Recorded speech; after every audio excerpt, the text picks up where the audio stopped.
Hi friends, మేము ఇప్పుడు బయట నుంచి వచ్చామండి. బయట నుంచి వస్తున్నప్పుడు మళ్ళీ మా బావ నన్ను ఇంటి దగ్గర వదిలిపెట్టేసి మళ్ళీ బయటికి వెళ్ళి ఏం తెచ్చిందంటే చూద్దాం. ఇవ్వండి, ఇవైతే సపోటాలు తీసుకొచ్చిండు. సపోటాలు, పూలు, మల్లెపూలు కూడా తీసుకొచ్చాడండి.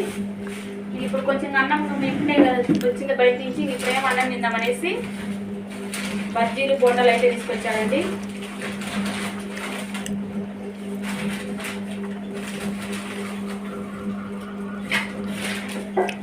ఇప్పుడు అన్నం తిన్నా కూడా టైం అయిపోయింది, అన్నం తిన్న టైం అయిపోయింది. అందుకని కొంచెం స్నాక్స్ లెక్క బోండాలు అయితే తింటున్నాం ఫ్రెండ్స్. బజ్జీలు ఇవన్నీ అయితే తీసుకొచ్చిండు. ఓకేనా? మా వీడియో నచ్చినట్లయితే లైక్ చేయండి, షేర్ చేయండి, సబ్స్క్రైబ్ చేయండి. Bye friends.